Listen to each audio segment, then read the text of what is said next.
at all about giving the stream credit where it's due, because it is due. So thank you very much to those of you guys watching, and everything is awesome. I'm having an amazing time. I really hope that you guys are having a good time as well, because Team Liquid is being amazing. They're just doing such a good job with these tournaments, and I thank them immensely for allowing me to cast and having as good a time as I'm having, because nothing is possible pretty much in almost all of esports without Team Liquid. I mean, just take a look at this, like my shirt. It's TL horse. You gotta credit TL where it's due. So spawning pool is now down for Lelouch. Not a speedling opener, but he will be able to get speed shortly. On the flip side, AlaStOr is basically the exact same time, so the exact same analysis is very applicable. Don't you like it when people are mirroring each other in a mirror matchup? I mean, look at these timings. They are just about identical. The exact same units, the exact same times. The spawning pools are finishing 5 seconds apart. The hatcheries are going to finish at literally the identical timing, except maybe 1 second in between. 2 queens, 2 drones. This is ridiculous how tight these two are and how efficient these two are with how their builds are shaping out to be. I mean, look at that. They're even building drones at the exact same point. Right now, AlaStOr has got a half a second lead on building his 26th drone. It's so cool to watch these tight timings unfold and then watch where they differ.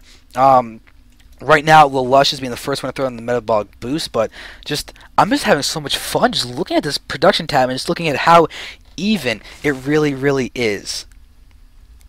You've got to give these players credit for just being so efficient with this game that it's incredibly impressive. Okay, so Lelouch is just moving along right now in terms of getting the drones out. We've got Bailing Nest coming out for him. We'll see if AlaStOr is actually going to go for the Bailing Nest as well. So he's going to play more typically in terms of ZVZ for this game than he did in the last game, and we'll see if Lelouch will end up being more comfortable or not. After all, Lelouch needs to win this game and the next game if he wants to go ahead and move along in this TSL4 Qualifier. However, if AlaStOr can win this game, he just gets a 2-0 victory and moves along.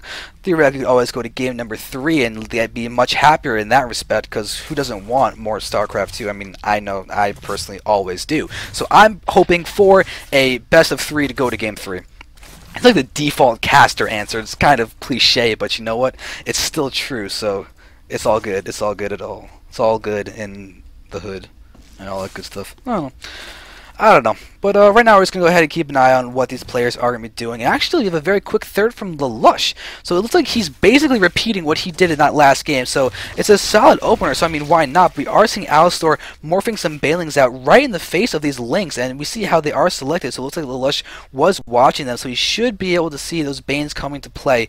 So he doesn't have to worry about early roaches, because he knows he hasn't been able to scout to see any of that. AlaStOr has seen this third, because he's got this Overlord sitting directly on top of it.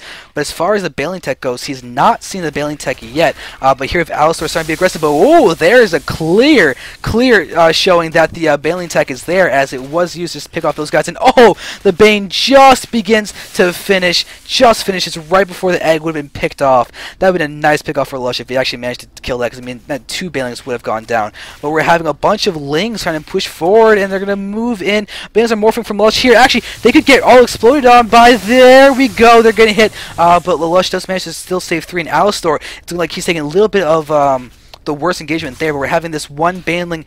Oh wait, is that going to allow to kill Lelouch? Oh my god! The Banelings get wasted. Really good trade for AlaStOr to waste those defensive Banelings of Lelouch. Nice job done by him. Nicely done is probably what I'm going to say, and good job. I ended up combining the two.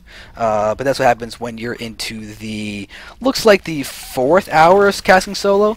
But now we're going to have the 5 sets of Banelings going to come up into the main base. Evo Chamber, Roach Warren. So AlaStOr is looking like he's preparing to go for his transition. But same with Lelouch. He's got an Evo Chamber and a Roach Warren. So once again, these players are mirroring each other incredibly solidly. But there we have some Banelings going to be splitting up, and it looks like this one Baneling should be able to be picked off by that, and we're going to have, there we go, is Lelouch going to get hit? A lot of Banes. Is AlaStOr going to? I'm going to keep AlaStor's Bailing selected just so we have a little bit of an easier time differentiating the two, just because I thought it was an easy little tool to do that. But now we're having Bailings exploding down there. They're going to get picked off. Those nice explosions, good, a lot of explosions, green gas and liquids and crazy acids going everywhere. As you can see them pushing forward. I don't know if they have have any basics so they can actually try and neutralize the pH.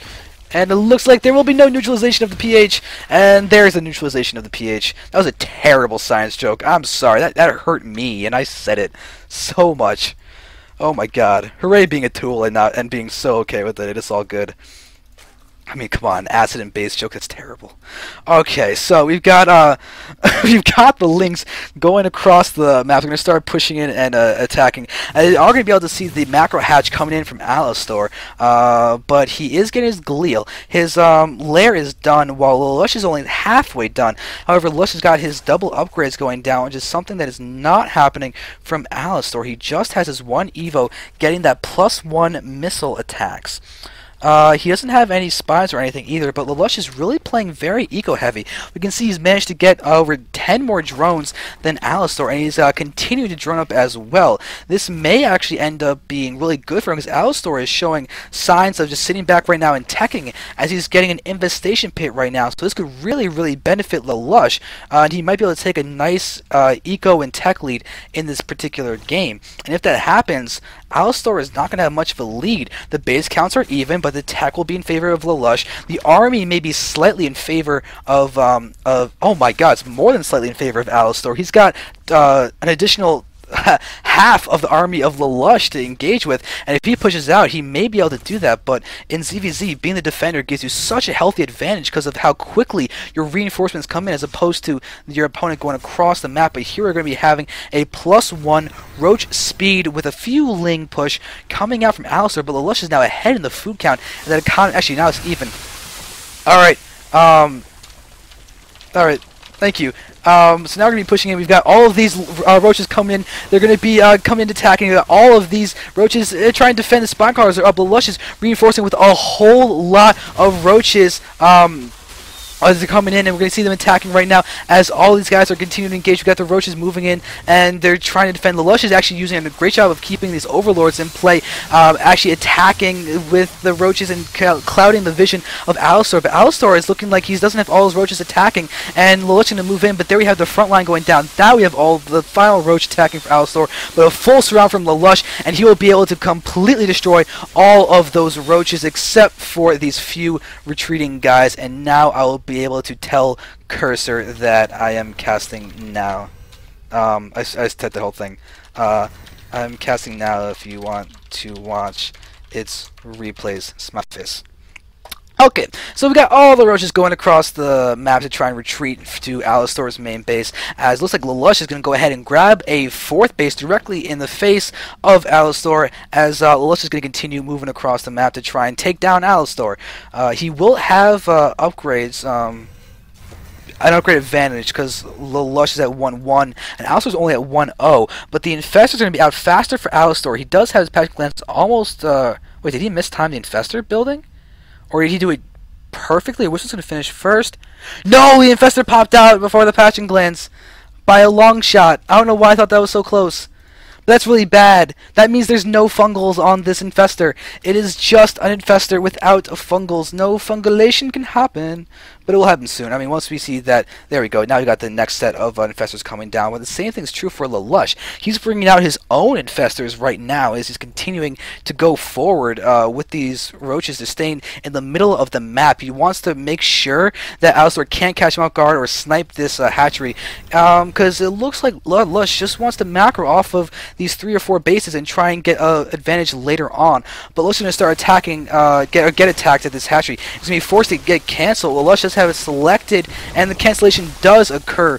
Good timing on that. We've got the roaches waiting to see where the engagement will be. And actually, this hatchery is terrible for Lelouch. He actually, oh yeah, he's going to choose to cancel it. I was going to say, if he kept that there, that would just lead into the best attack angle for AlaStOr possible. Now we're having the spine crawlers getting picked off. Look at all of the overlords getting pushing in. The fungals are landing for Lelouch. Really nice fungals landing. I don't see any fungals actually out for AlaStOr. His Infestors, are they just not with the army?